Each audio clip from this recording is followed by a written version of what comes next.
breaking down week 1 in the Mountain West.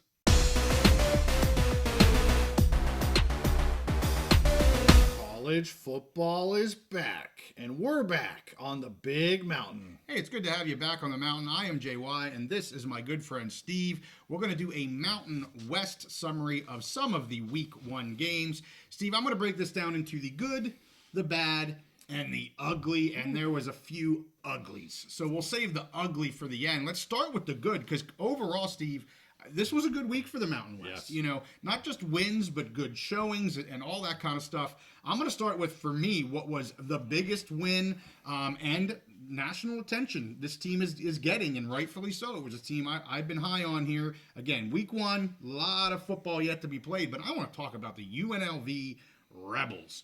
27-7 over Houston, and just the defense here, Steve, was fantastic. Jordan Cantillon had 2 interceptions. One was a pick 6. He was the transfer from Texas here this year.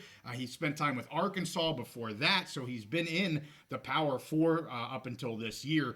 Just a outstanding plays by him. Again, 2 interceptions there. The offense didn't really have stellar numbers, but they did what they had to do.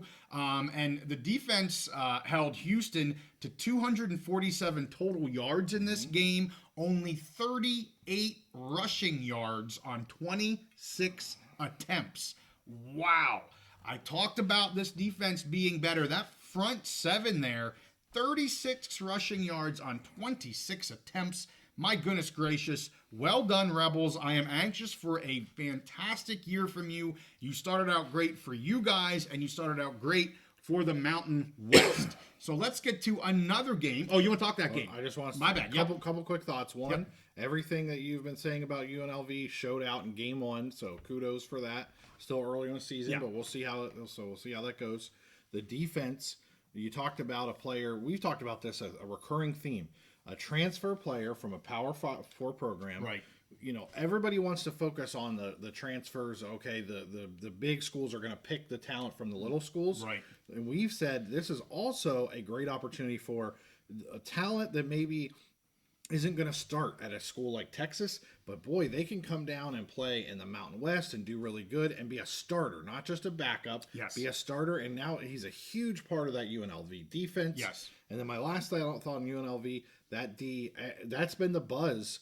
I will try and keep a lot of different shows, national shows, whatever. The buzz has been about, UNLV's defense to the point where they're starting to call them UNLD. So. Okay. UNLD. There you have it. And, we talked about on the Big Ten preview coaching and how important that is. And I want to go back and just remind everybody and these were coaches that were potentially looking at other gigs here this past year. They're keeping their head coach with Odom. They kept their OC. They kept their DC. Continuity galore, bringing in some of these pieces to help strengthen it, but it's still the core team that was there, still running the same stuff. The sky's the limit for this team. I honestly believe that. I think they have a very strong team here in Vegas. So let's get to another big win for the Mountain West. This was Boise over Georgia Southern. Crazy high score, 56-45. I know there's still some kind of questioning about this defense. I had that question in our previews. I asked about the secondary. I'm still asking the same daggone questions about this defense and this secondary. One game, but my goodness, giving up 45 points, that's not great. But let's get to the good. I'm on the good. Let's stay with the good. They didn't quite beat the spread. They won by 12. The spread was 12.5. They're right there. Ashton Genty going off the rails, 267 yards on 20 carries, over 13-yard average a carry, 6 touchdowns, a new school record for Boise. I saw he had tied the record, and then sure enough, give him a couple more carries, and boop, he breaks the record for Boise. 6 touchdowns, and then Sire Gaines, true freshman.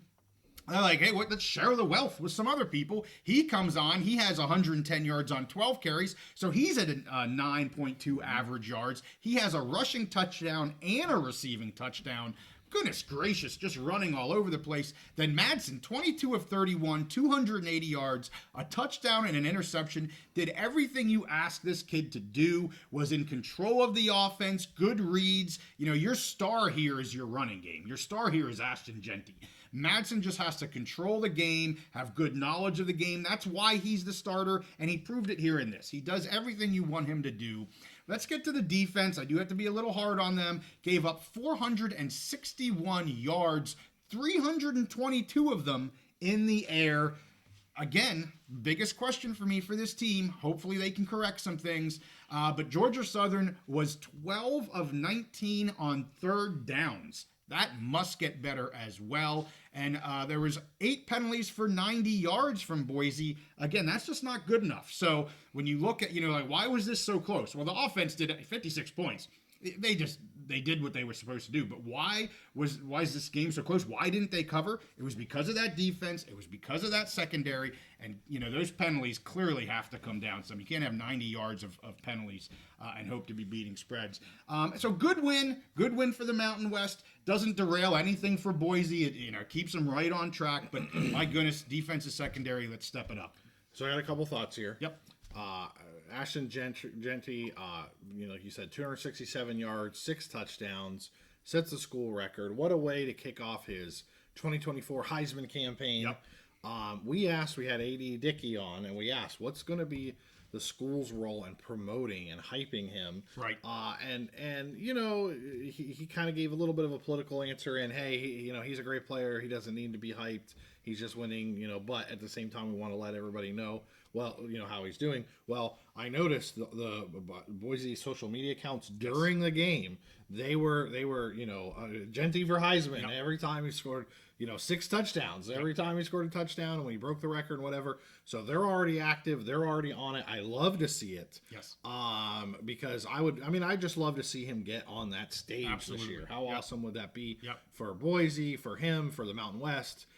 So that was my first thought. My second thought was, coming into the season, we were bringing it down. Both you and I have been very high on Boise. Yeah. But you were very cautious about that secondary. You said that multiple times.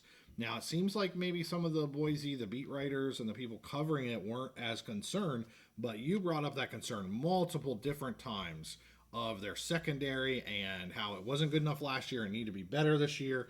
So that's obviously an ongoing concern. Genty, amazing. But maybe that defensive secondary might be an ongoing concern, and you nailed it from the beginning. Yeah, and they got a good test here in week 2 going to Oregon. Yeah. We talked about Oregon in the Big Ten summary that we did, and they have some O-line out, and I think the line was right around 19 here earlier in the week. So you'll see my pick on that here coming up in a few days. If you're new to the channel, we do picks of all the Mountain West. I do picks of all the Mountain West games. Steve does all the Big Ten games. So if you're interested in picks, make sure you check us out Wednesday evenings, 8:30 Eastern, 5:30 Pacific. We pick them all. We have a lot of fun in the process. Absolutely. So let's get to some more goods. Again, I've got like 4 or 5 goods here. Mm-hmm. So a good that wasn't a win, but a good that I think was a very solid game. This team did what we kind of expected them to do. We did a preview episode of the Michigan-Fresno game, and it went very similar to what we had talked about in that. So, of course, Fresno loses this game 30-10. However, this game was 16-10 in the fourth quarter, so absolutely nothing to sneeze at there. Mikey Keene, 22 of 36, 235 yards, a touchdown. He did have the 2 picks, one there kind of at the end that ballooned this score to be that 30-10, but they do cover the 20.5 points, and we had both picked that. They had 36 pass plays to 22 rush plays, so really kind of put it on the back of Mikey, and he handled it very, very well against a very strong defense, especially, as you've been saying, the front 7 there with Michigan. One of the best in the country, for crying out loud. So nothing to sneeze at here for Fresno. Sherrod had 24 yards on 14 carries. That just wasn't what they were trying to do. They were passing it. And a guy that I mentioned in that preview episode, Jalen Moss, who I think is going to have a fantastic year for the Fresno State Bulldogs. 6 receptions for 97 yards. And I have to do shout-outs to the D-backs here. Braca and Lockridge both had wonderful games. They did a really, really nice job against the passing attack for Michigan. I know we don't know who the Michigan starting quarterback is, so yes, that plays a little bit into it. But I got to give props to the D-backs here of the Bulldogs. Both teams had 18 first downs. Total yards here, 244 to 269 Michigan. So when you look at the team stats, very, very similar. Michigan just has, especially for that pick six in the end, they've got these national stars that are just superstar All-American talent. And that, a little bit of the game changer there to make the spread a little bit bigger. But my goodness, Bulldogs, you should be feeling really good about yourselves. You should be feeling really good about your passing game with Mikey. It looked great. I mean, I love watching the game. I'm sitting in a bar in New Jersey with my son's hockey team, yelling "Go Dogs," and now the whole hockey team knows me as "Go Dogs." Go Dogs! But, that's okay. So anyway, what do you got to say about this? Yeah, so Fresno has no reason at all to be ashamed of themselves. They held their own for this game. You and I both picked Fresno to cover. We said we thought that they would keep this game close, and probably towards the end somewhere, Michigan just has more talent, more athletes. They would do something to win the game, and that's basically what happened. So I'll say Mikey Keene, very beginning of the game, he started a little, he jittery. I mean, they're in the big house, 110,000 fans on the road, first game of the year, Big Ten game. So he was a little jittery at the beginning. He was missing some throws high, but once he settled in, man, he did a great job, was very efficient. He completed 2/3 of his passes. Yeah. I don't really remember them pushing the ball down the field too much. However, he was hitting first down throws, 7, 8, 9-yard passes for first downs. When the pick six happened, they were down 13 late in the game, and they were driving. They were getting first downs. Michigan, I thought, was starting to lose their composure and get some penalties, and Fresno State was driving, and they easily, if not for that pick six, they may well have scored a touchdown, got it back within 6 again, and who knows what happens. So it was a good close game. Will Johnson, All-American player. Fresno doesn't have anybody that matches up like that. He's just a guy that can take over the game with a big play, and that's what happened. But if Fresno can play like this in the rest of their schedule, the rest of the year, the way they did against Michigan, I think they're set up for a great season. They should have no shame whatsoever. And I'll tell you, I was impressed. The offensive line held up well in pass blocking. I mean, Keene was getting the ball out fast, but still, the front seven, specifically the front four for Michigan, is ferocious. And they held up well. I thought and then on defense, I thought the front seven of Fresno held up pretty darn good against Michigan's run game. I didn't look at the numbers on that, but just overall, like they held their own. You mentioned the numbers. It was a close game. It was not a domination game. No, we got a lot of hate in the comments from Michigan fans that said Michigan's going to dominate Fresno. Blah blah blah blah blah. Well, Michigan didn't dominate. This was a very even game for most of the game. But by the end, it was obvious. Michigan just has a few more players that are just that level of talent that Fresno doesn't have. But anyways, my last thought, Fresno, great job. Hold your head high. Keep doing your thing and go Dogs. Absolutely. So let's get to 2 more positives. And you got to talk about this team.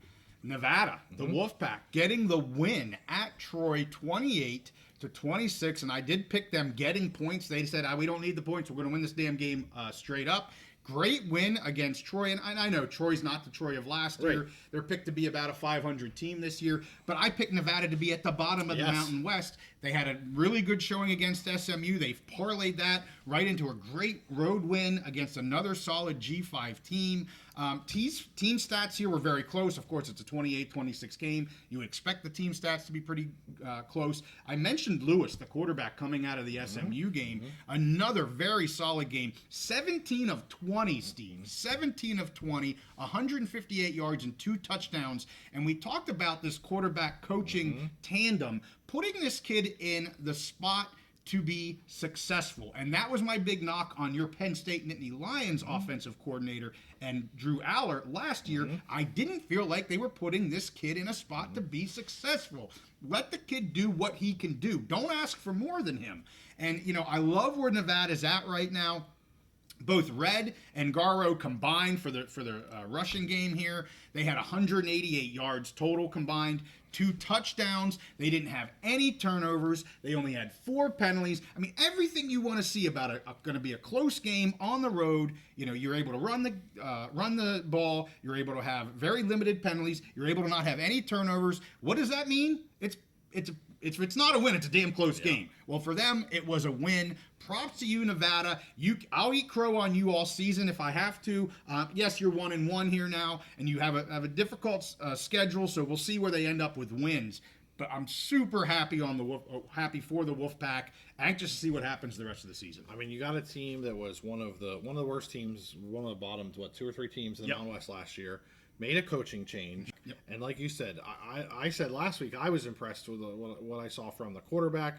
We talked about that combination of getting, either an offensive coordinator or an offensive-minded head coach and a quarterback that just jive well. I think you see that here, and I'm already seeing. I think I told you this offline before we started. I'm already seeing people say Nevada's coach is an early candidate for Coach of the Year. Yes. So.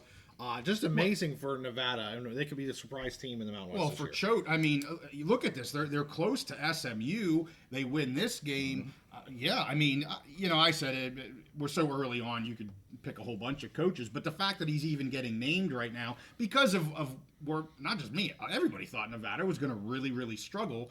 And wow, they've just completely outperformed here early in the season. So again. A lot of love for them. And then last one, and then I'll get to some bad and some ugly. San Jose State. And, this was a team I was down on, and my goodness, did this game start rough for them. Yes. It was awful. I think I made a tweet about how Sacramento State's offense is exactly what I was expecting them to be. The first quarter was atrocious for the Spartans. But my goodness, when they got things turned around in the second quarter, Sacramento State had no answer. It rolled right into the second half, and they steamrolled the Hornets here. Rick Nash, something super special. I knew he was a good talent, but my goodness, did he look fantastic. 10 receptions, 170 yards for 2 touchdowns. And of course, they talked about it on the pregame. This was the first game on TNT Sports for the Mountain West. It was on True TV, but TNT Sports. They actually talked about how Nash, you might see some trickery here, and sure enough, they pitch it over to him. He has a touchdown pass in that game. The run game wasn't overly impressive. Chalk and Bates had 113 yards on 24 carries, decent. Sac State turns the ball over 5 times in this game. San Jose State turned it over 3 times. That was early on. Once they kind of fixed that and got their offense going, they shot off, and there was no looking back for them. So props to the Spartans here. I also just want to say we both, I think, were watching some of this game. I want to give a shout out to TNT and that partnership with the Mountain West. It was all themed Mountain West. It was fantastic. It was almost like you were watching, the Mountain West Network to some degree, because it was all purple. It was all about Mountain West football coverage. I love this partnership. I love the fact that it is a Mountain West network, and it was great. I loved it, and props to the Spartans, because I'll tell you, that first quarter was mighty rough, but man, when they got going, look out. I don't have much to say about the game. I did watch the first half. Yeah. I didn't see it in the second half, but obviously it was completely different. But I watched like about 20 minutes of the pregame. Yes, I missed the pregame. Oh man, I tell you, you can tell TNT is investing in this. They want to get more sports. I think with some shifting, they may have lost like the NBA or whatever. Right. You can tell they're investing in sports. They're investing in their Mountain West coverage. I thought, honestly, the pregame stuff reminded me of it looked like NBC, Big Ten on NBC. It was the production quality, the graphics, the focus they had, and they had some good talent on air that was incredibly knowledgeable about the Mountain West, gave great analysis. So I thought that was fantastic. So I'm definitely going to be looking for those Mountain West games that are on. Well, they're family of networks. They have TNT, TBS, True. Yeah. But they marketed it as TNT Sports, right. And it was fantastic, great production quality. Well, and I would just say Champ Bailey was somebody on deck, and I have to say that because I was a Redskin fan, and he was a great Redskin, so it was great to see him there. And it was funny at one point at the halftime show, the players, the actual people that know what they're talking about. And then they had like the talking head that kind of keeps them all together.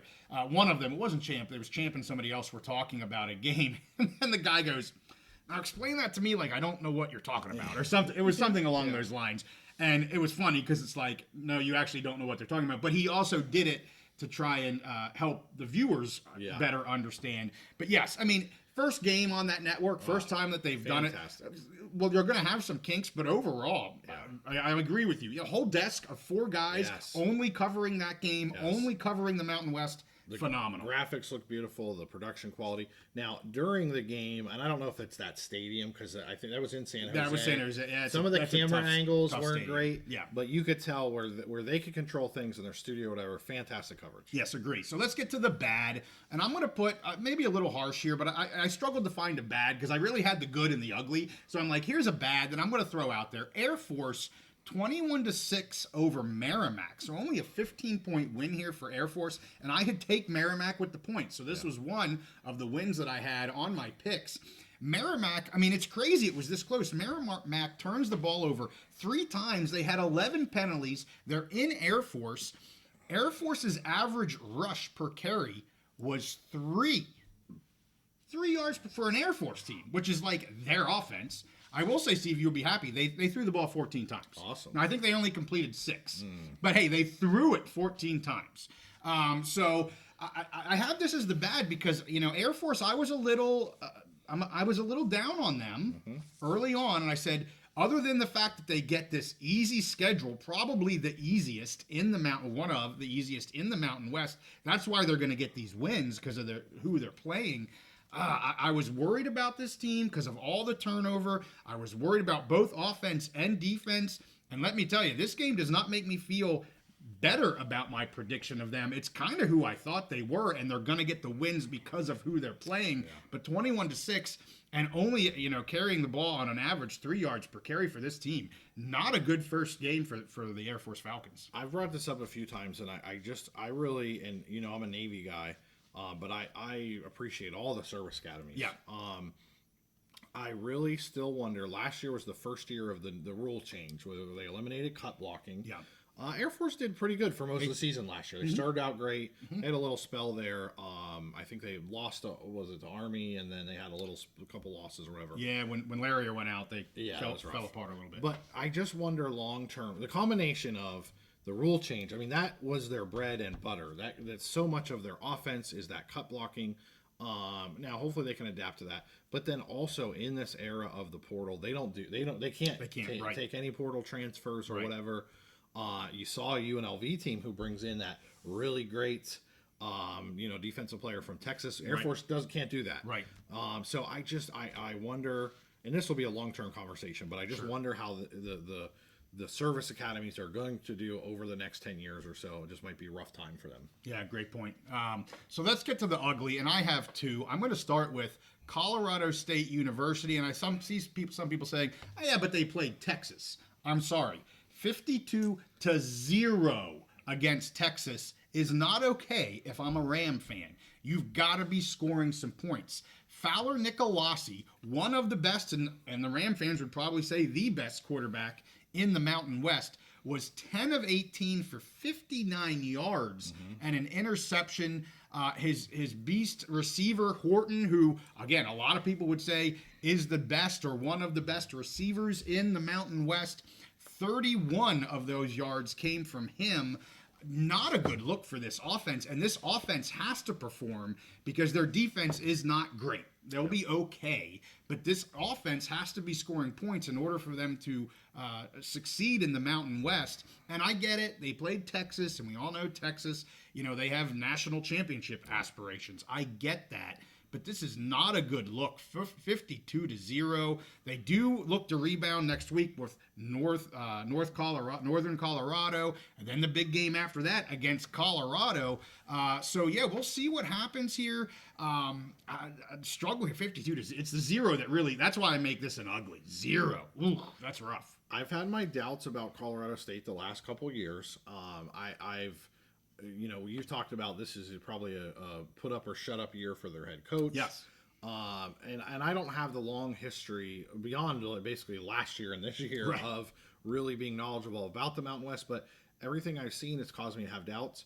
And on the other hand, Texas, I think very highly of them. I think they're at the talent level, same talent level as Ohio State, Georgia, those kind, right there, maybe a little half step below.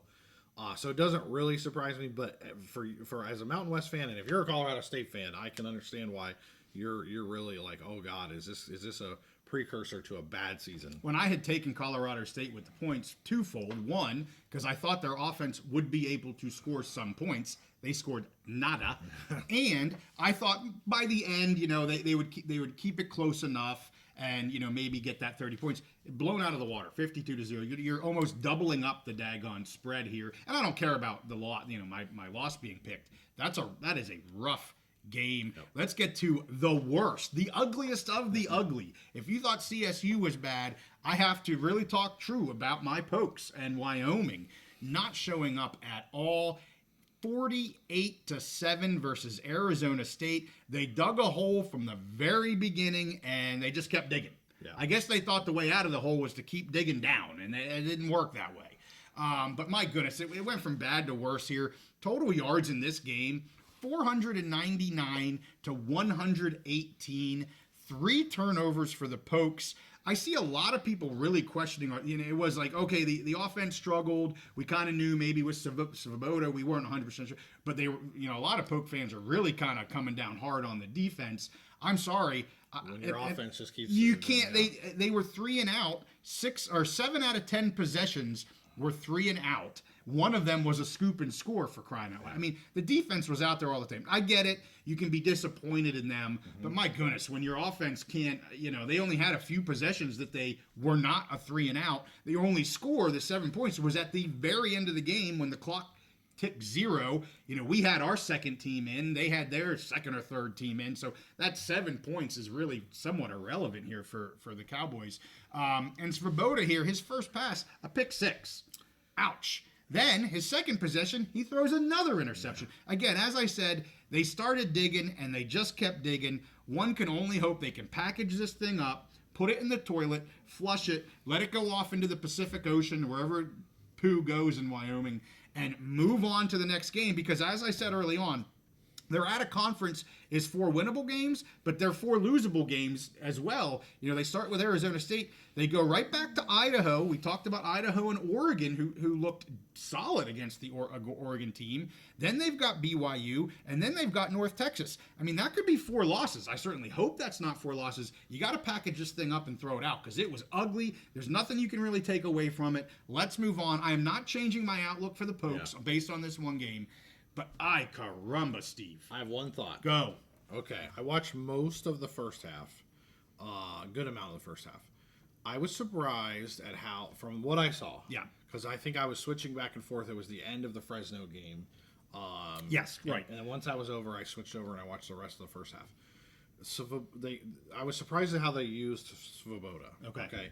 It looked like they were trying to just have him be a pocket passer, drop back, and pick the defense apart, and that was obviously he wasn't ready to do that. Sure. I really wonder if they'll make some adjustments because I wish the running back was it Whaley? Whaley was out. Yeah, he was out, and John Michael Gillenborg, really highly touted tight end, was out. He was doubtful, and then he got cut. Well, not got cut, but they called him out just a few hours before the game. That is not a reason they lose 48-7, but. Your number one running back, your star tight end is a decent loss against, and you're putting your new quarterback into this system. So to your point, And so what I'll say is they look like they didn't change their offensive scheme at all to account for any of that. They just we're gonna hand the ball off and we're gonna have Svoboda drop back like a regular old pocket passer. Right. And it didn't work at all. It was evident after the first 2 drives. Yeah. So I really wonder if, especially in this Idaho game where you'd think you have more athletes than Idaho, right. If they'll give him move him out of the pocket, let him use his legs, create some plays, because some quarterbacks, they need that to get that confidence level. And he is a mobile quarterback. He is, yes. So I kind of, there's no, they got their butts kicked. I mean, there's no way around it. Right. But I wonder if they change their And there's no reason to change your expectations, but maybe they will change their kind of philosophy and their strategy on offense a little bit after that performance by Svoboda, which was not good. Yeah. Maybe they'll put him in some different positions, like you said, to be successful. Yeah. He doesn't look to me right now like he's a guy who can be a drop back and pick the team apart. Yeah. Different player than Mikey Keene. I mean, he's not that kind of guy. Yeah. So I wonder if they put him in an opportunity. I'd love to see that. I don't know if the game's going to be televised against Idaho. It will be on TNT Sports. Okay, awesome. So Yep. I'm looking forward. Hopefully, I can watch that game, and I'd love to see him use his legs and be a playmaker a little bit more. Then you get the defense on edge, and then maybe you can hit some passes and just get that confidence going. Yep, good point. Well, I appreciate that. Talk me off the ledge a little bit.